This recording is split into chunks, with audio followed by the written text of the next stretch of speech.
Si è conclusa la festa dell'unità regionale che per la prima volta si è svolta ad Agrigento e che ha visto la presenza del presidente nazionale Bonaccini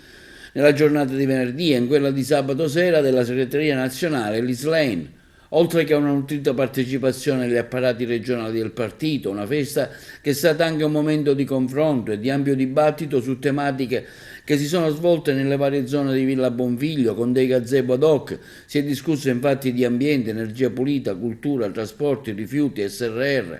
La Srl si è soffermata su tematiche nazionali, così come ha già fatto anche Bonaccini. Si è discusso di problematiche inerenti alla sanità, il taglio dei fondi che ci sta portando verso prestazioni sempre più rare con tempi di attesa più lunga di mesi e di privilegiare la sanità privata con cospicui finanziamenti. Quindi il caro libri, il salario minimo non meno di 9 euro. Poi si è soffermata sulla strada Agrigento-Palermo e della difficoltà di raggiungere il capoluogo, segno di infrastrutture che hanno bisogno di ingenti investimenti. Sul presidente della regione Schifani è stata particolarmente critica, in quanto va anche lui, come altri suoi governatori regionali, verso l'autonomia differenziata, progetto scellerato voluto da Caldiroli.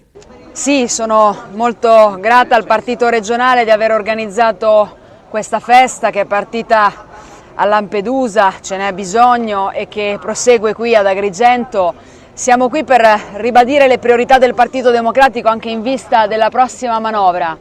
Al primo posto naturalmente maggiori risorse per la sanità pubblica, perché la sanità è in estremo affanno, si stanno già tagliando servizi alle cittadine e cittadini, ci sono reparti in cui manca il personale, chiediamo di togliere il tetto alle assunzioni per poter dare respiro a quei reparti, soprattutto a operatrici e operatori sanitari che non ce la fanno più con questi ritmi e questi carichi di lavoro. Vogliamo assolutamente investire maggiori risorse nella sanità, ce n'è bisogno, non si può scivolare verso una privatizzazione strisciante, perché è lì che si va a finire quando non ci si cura del fatto che le liste d'attesa si stanno allungando a dismisura. Non è accettabile in un paese che ha un sistema sanitario nazionale vedere le persone, soprattutto più povere, rinunciare a curarsi perché non riescono ad attendere appuntamenti che vengono dati dopo 2 o 3 anni. Così come al centro c'è della nostra battaglia per la prossima manovra la difesa del potere d'acquisto delle famiglie, messe a dura prova dall'inflazione, dal caro energia che abbiamo vissuto lo scorso anno.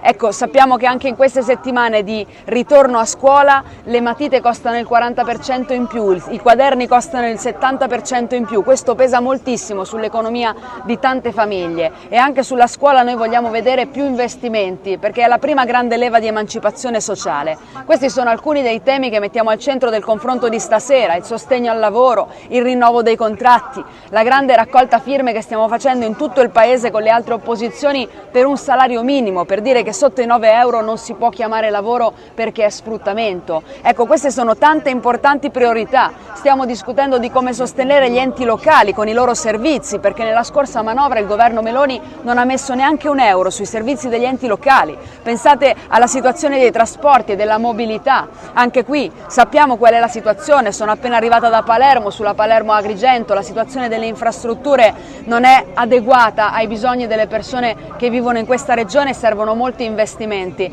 Io credo che queste siano tutte priorità che ne intrecciano anche un'altra molto importante per questa terra, e cioè fare quello che i presidenti di regione della destra non stanno facendo, perché fanno prevalere l'appartenenza di partito all'appartenenza alla propria comunità e al dover rispondere al proprio territorio. Il contrasto all'autonomia differenziata di Calderoli, perché dietro questo nome che può apparire complicato stanno esattamente le cose che dicevo prima, cioè l'autonomia differenziata è un modo per aumentare le diseguaglianze territoriali che il Sud ha già pagato troppo, è un modo per rendere più difficile l'accesso alla salute, l'accesso alla scuola, l'accesso a diritti fondamentali, a partire proprio dal trasporto pubblico locale.